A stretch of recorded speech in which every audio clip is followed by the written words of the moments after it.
Vamos abrir Lucas capítulo 18, a partir do versículo 31 até o 34, a palavra de Deus ela diz assim: Tomando consigo os 12, disse-lhe Jesus: Eis que subimos para Jerusalém, e vai cumprir-se ali tudo quanto está escrito por intermédio dos profetas, no tocante ao Filho do Homem. Pois será ele entregue aos gentios, escarnecido, ultrajado e cuspido, e depois de o açoitarem, tirar-lhe-ão a vida, mas ao terceiro dia ressuscitará. Eles, porém, nada compreenderam acerca destas coisas, e o sentido dessas palavras era-lhes encoberto, de sorte que não percebiam o que ele dizia. Queridos, nesse texto aqui ficou muito claro que o Senhor Jesus Cristo estava falando daquilo que ele iria realizar lá em Jerusalém, no Calvário, que ele iria ser morto. Agora, um detalhe aqui que é muito importante e que acontece na vida da grande maioria do povo evangélico. Jesus disse que ele iria para Jerusalém, iria ser morto e ser ressuscitado ao terceiro dia, ok? Muito bem. Um detalhe aqui que nos chama muito a nossa atenção é que o Senhor Jesus Cristo, nessa época, ele caminhava com os discípulos e a multidão que o seguia, mas eles viam os sinais que Jesus fazia e creram. Eles acreditavam em tudo que Jesus fazia. Mas o que é interessante, quando Jesus começou a mostrar a eles que era necessário subir para Jerusalém, ser morto, sepultado e ressuscitado no terceiro dia, a palavra fala que essa palavra era encoberta. Jesus iria morrer e ressuscitar. Isso é o suprassumo do Evangelho. Morte e ressurreição é aquilo que nos liberta genuinamente do pecado. Eles não compreenderam o que Jesus estava dizendo para eles.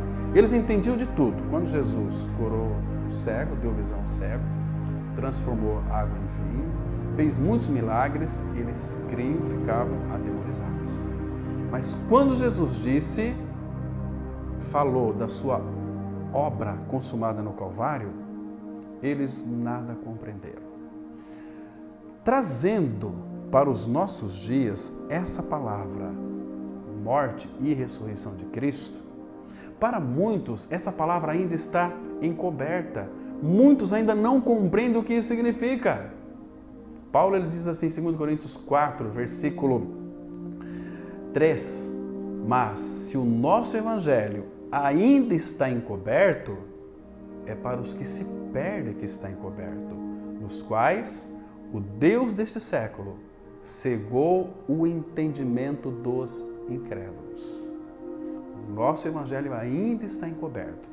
Será que este evangelho ainda não está encoberto para você também?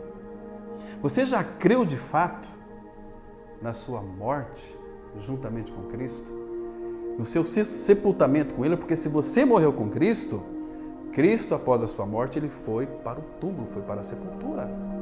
Agora, ao terceiro dia, quando Deus o ressuscitou Jesus Cristo dentre os mortos, você participou da morte, do sepultamento dele, mas você também foi ressuscitado juntamente com Cristo, e a posição que Deus lhe colocou, ela é muito elevada, assentado nos lugares celestiais em Cristo.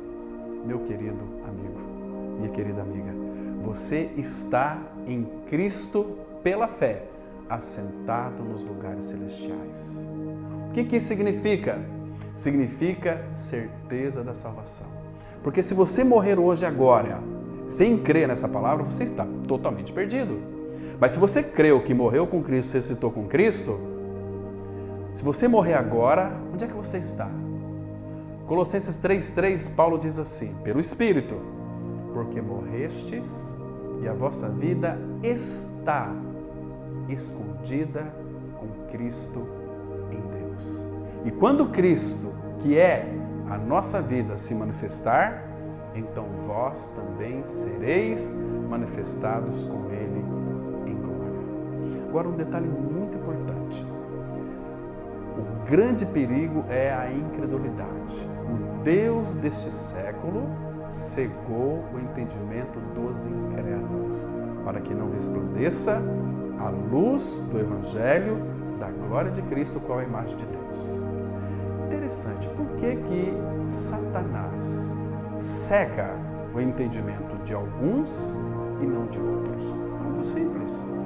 Isso Deus responde através do apóstolo Paulo em 2 Tessalonicenses, capítulo 2, verso 9 e 10.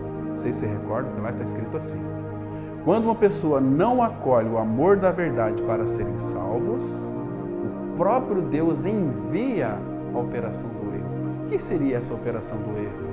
É que Deus permite a Satanás que segue o coração dos incrédulos para que eles de fato não compreendam e entendam o Evangelho. Mas é porque eles não acolheram o amor da verdade para serem salvos.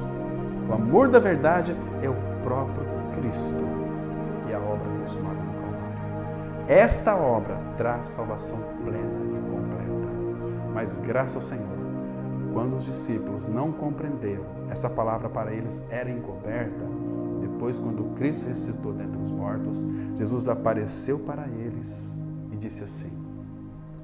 Vocês se lembram que lá em Lucas 24, a partir do versículo 45, Jesus se colocou no meio deles e abriu o entendimento deles para que eles compreendessem as Escrituras Sagradas. E disse assim, não é assim que está escrito nos Salmos, nos profetas, na lei de Moisés, que o Cristo deveria padecer, morrer, ser o primeiro da ressurreição? Então, eles entenderam esta verdade e ganharam esta experiência de morte e ressurreição juntamente com Cristo. Este é o Evangelho da Graça, este é o Evangelho maravilhoso que nos salva, que nos liberta plenamente do pecado. E que Deus revele essa verdade ao seu coração e que Deus faça com que realmente você tenha um anseio para crer em Cristo crucificado. Graça e paz.